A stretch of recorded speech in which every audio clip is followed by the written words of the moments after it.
Wanted to mention I'm fortunate that Megan and Tony asked me to be here, and I thought all I could do was related to how I feel about the scientific method and the social process, and in order for that to get off the ground, you need a language and the vocabulary, and I think a lot about language and cognition, and it brought me to a poet named Herman Wallace, who was in solitary for 42 years in Louisiana. So we're going to begin with a recording from prison radio of a poem by Herman Wallace. And toward the end, there is also a recording of an interview with Gil Scott-Heron.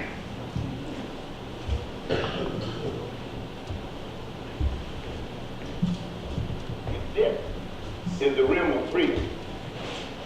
This is death. I take you free. Which is a quote by Franz Fanon. The title of this poem is A Defined Voice. To remove my whisper from general population to maximum security, I gain a voice.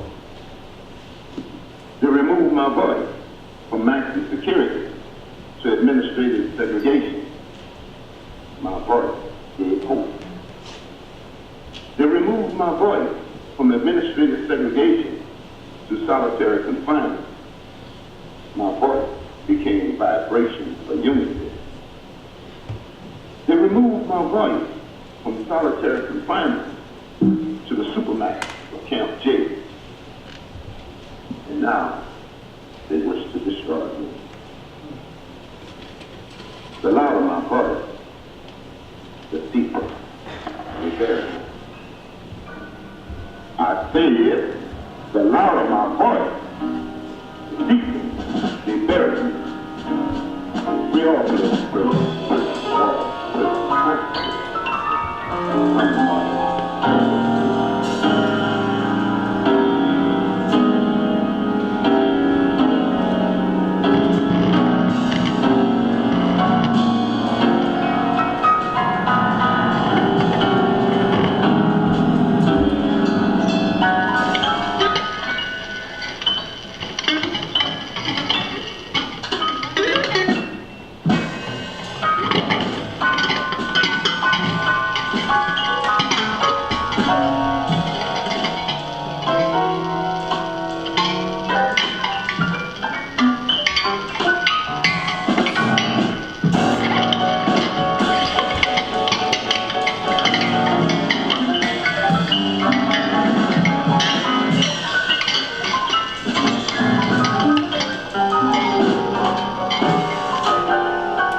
fact that the first change that takes place is in your mind.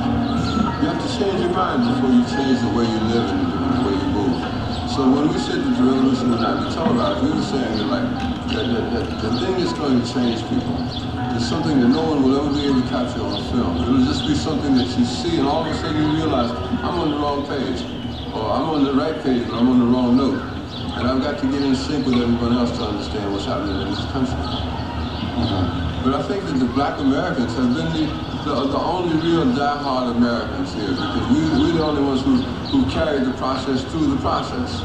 That everyone else has to sort of like skip stages. We're the ones who marched, we're the ones who carried the Bible, we're the ones who carried the flag, we're the ones who tried to go through the courts. And being born American didn't seem to matter. Because we were born Americans, but we still had to fight for what we were looking for. And we still had to go through those channels and those processes.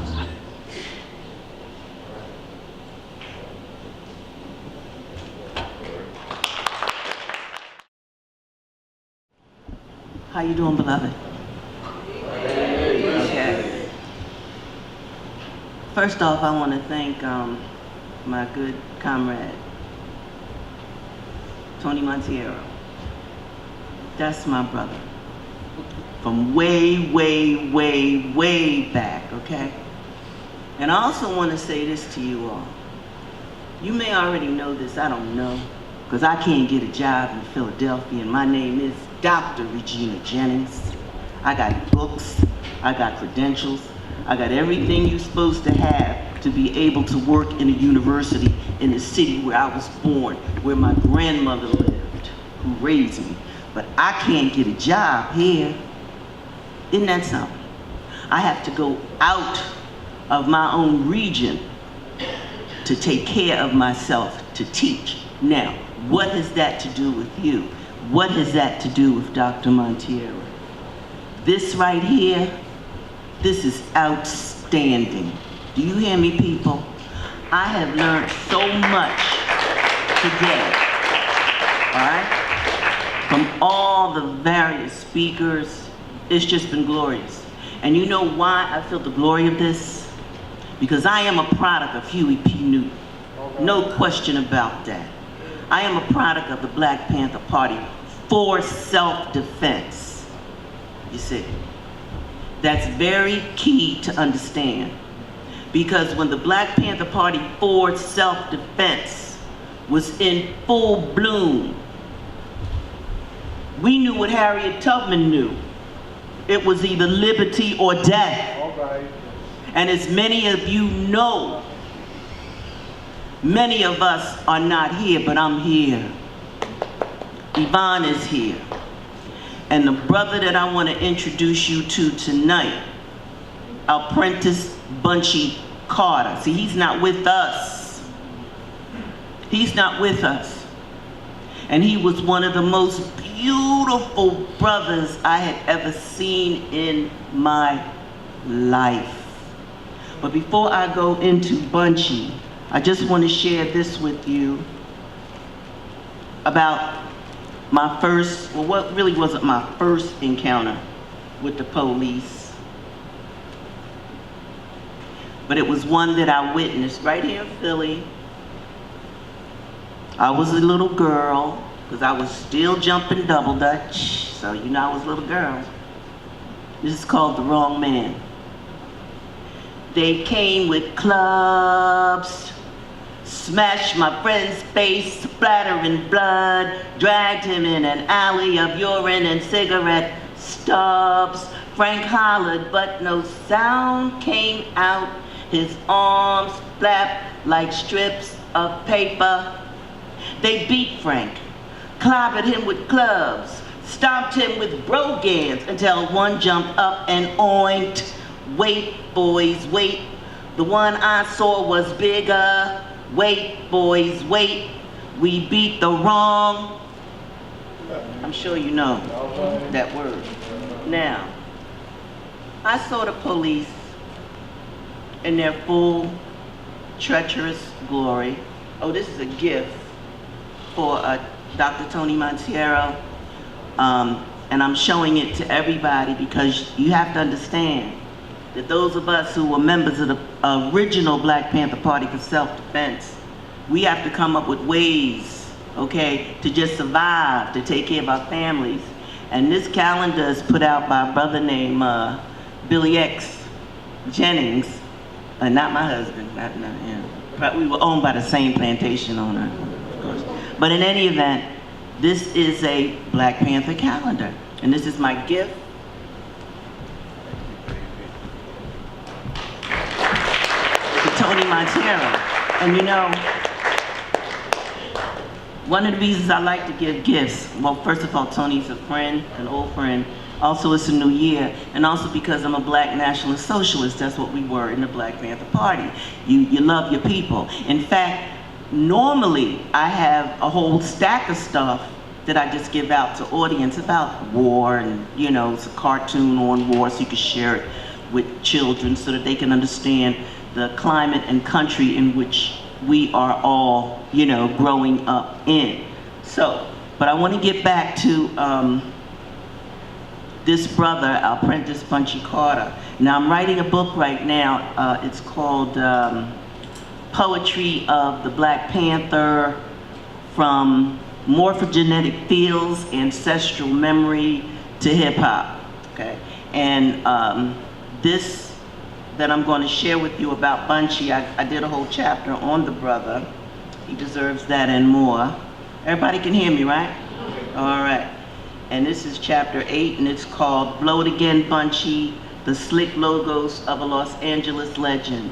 Now, Bunchy was born in Louisiana, just like Huey was.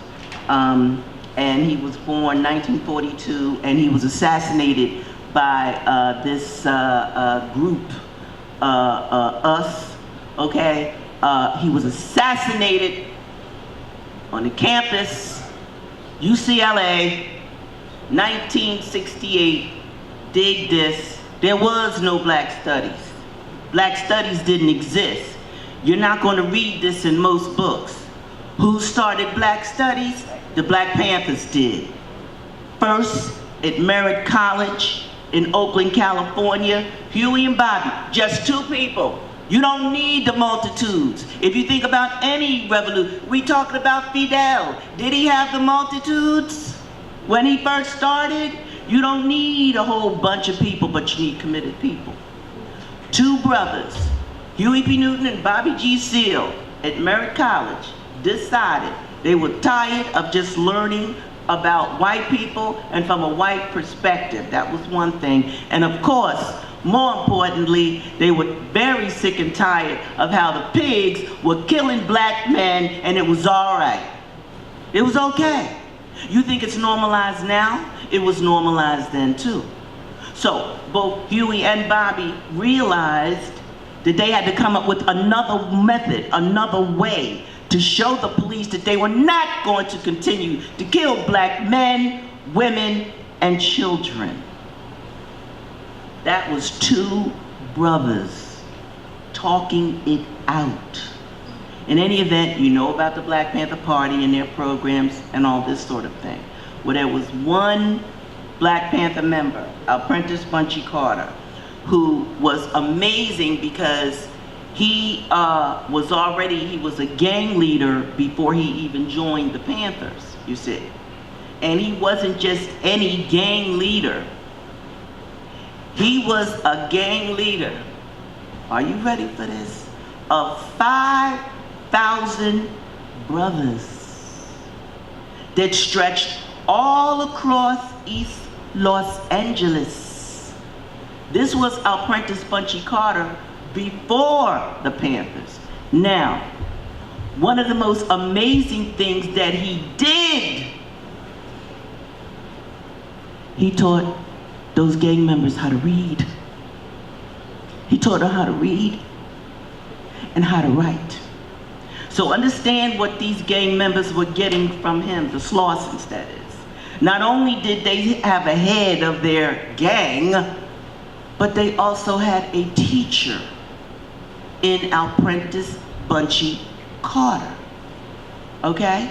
So, Apprentice Bunchy Carter was incarcerated with Eldridge Cleaver. I'm sure many of you have heard. Anyway, they were committed to Malcolm X, and they swore, the Panthers didn't even exist at this time, they swore they were going to start a chapter of Malcolm X's, the Organization of Afro-American Unity, once they got out. Well, Eldridge got out first. Eldridge got a job at Ramparts magazine, and he witnessed the Panther armed, obviously armed, outwardly armed escort of Betty Shabazz, Malcolm X's widow, from San Francisco Airport to Ramparts magazine. Now you gotta understand this scene. All of these airport personnel are around, all of the ticket people, all of the passengers, and here come these black men with guns, openly. It was legal. And as Huey would say, we are just using our legal rights here. Eldridge sees these brothers going through the airport, escorting Betty Shabazz, and that's all he needed. He then joined the Panthers. He gets with Bunchy. Bunchy gets out of jail. Misdemeanor, a little nonsensical madness. He tells Bunchy, look, you must join the Panthers. Well, Bunchy wasn't that impressed until he met Huey P. Newton. Bunchy Carter spent, I guess, half of a day with Huey, and this is just before Huey got into his confrontation where the pigs came at him in Oakland, and Huey killed one and wounded another, allegedly. And in any event, once Bunchy met Huey, that was it. Bunchy then started the LA chapter of the Black Panther Party for self-defense. Now, this ties right back into the Black Studies movement, which, what do you think this is? As I sat in the back listening to what was going on, I'm like, this is Black Studies 101. This is, oh my God. I mean, Black Studies started like this, okay? It didn't start, you think the universities just said, oh yes, please come. We want to know about the African. That's important to us. Give us that discourse. No, Black Studies started in places just like this that would have us. Now, Bunchy already has educated all of these gang members. He took that same strategy into the urban environment of LA and was again teaching literacy and African American literature to gang bangers. All right, the students at UCLA, they wanted to start Black Studies. The Panthers are right there, Bunchy and John Huggins and Elaine Brown, they were all there, okay? Well, there were rival groups in LA. You know them black betrayers. Some of you mentioned them. They have to be mentioned because Bunchy's murder was done by black people. I'm not saying that this white racist government wasn't behind it, because they were. Can you imagine how much the police hated Bunchy? Can you just imagine that? And Bunchy was a poet. So not only did he teach his brothers, and by the way, he called his Panther brothers, he called them wolves. He called them ice picks, okay?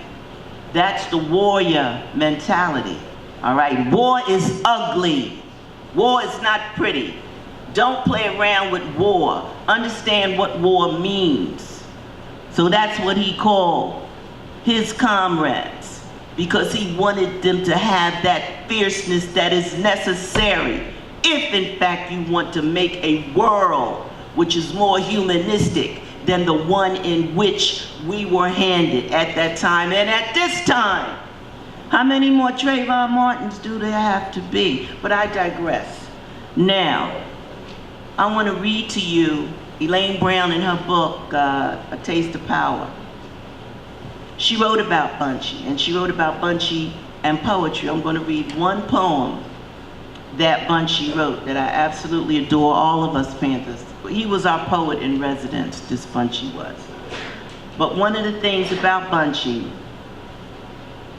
with the war going on, and now I'm talking about black on black now, with all of that going on in LA, and this is the Black Arts Movement. You all know the Black Arts Movement with Amiri Baraka and other people, boom. There was this big poetry reading going on in LA. Posters were everywhere, but nobody invited Bunchy. Now Bunchy was the kind of brother, if like we walk out of here tonight, Bunchy would be on a corner reading some poems to whoever would listen.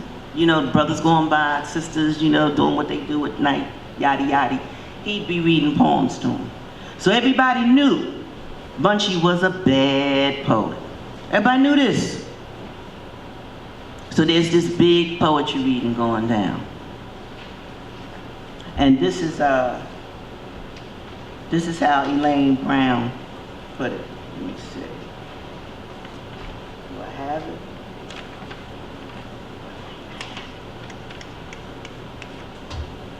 I kind of think I left it home.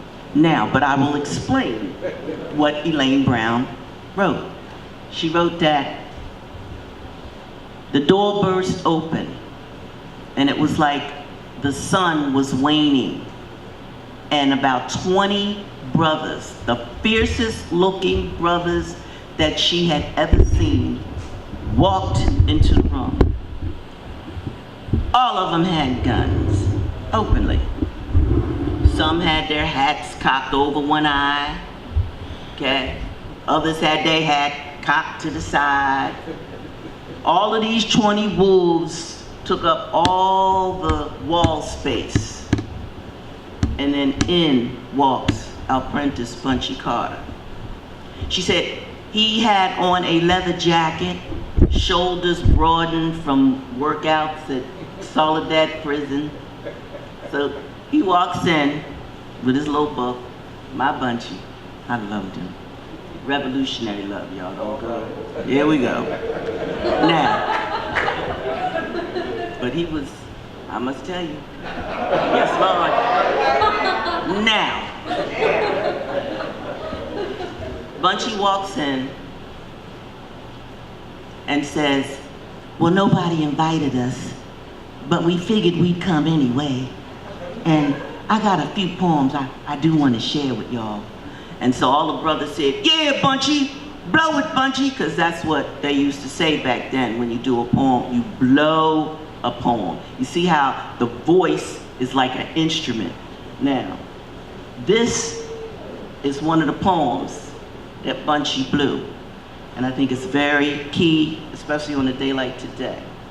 And I dedicate this again to Yvonne and Dr. Monteiro. All right. And it's called Black Mother. And when Bunchy would publish this in the Black Panther newspaper, Black Mother was bolded, okay? And I'm gonna try to emphasize some key lines that I really want you to feel and hear and understand the bravery of what this man is saying, okay? Because he's speaking as a genderized male, and he's speaking of, Black male history, and he's speaking of self, and he's speaking of great revolutionary love. Black Mother. I must confess that I still breathe, though you are not yet free. What could justify my crying start? Forgive my coward's heart. But blame me, not the sheepish me, for I have just awakened from a deep, deep sleep. And I be hazed and dazed and scared, and vipers fester in my hair. Black Mother, I curse your drudging years, the rapes, the heartaches, sweat and tears. but this cannot redeem the fact. You cried in vain. I turned my back and ran into the mire's fog and watched while you were dogged, and I died 1,000 deaths. But I swear, Fidel Castro, Che Guevara, this isn't Bunchy, this is Regina. But I swear on siege night, dark and gloom, a rose I'll wear to honor you.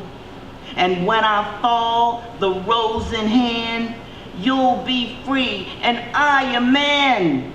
For a slave of natural death who dies can't balance out to 2 dead flies. I'd rather be without the shame, a bullet lodged within my brain. If I were not to reach our goal, let bleeding cancer torment my soul. Bunchy. Bunchy. Bunchy. And I'm going to close with that, but I want to, it's a line in here that I want to just highlight. Maybe 2. The first one. This is a man talking. He says, I must confess that I still breathe. So what is he saying as a man? Look, we are war captives. Anybody in this room, especially who's obviously African, because you know Africans were the first people, so all y'all, whether y'all really look it or not, come from the black woman. Now, he is saying straight up, I must confess that I still breathe, though you are not yet free.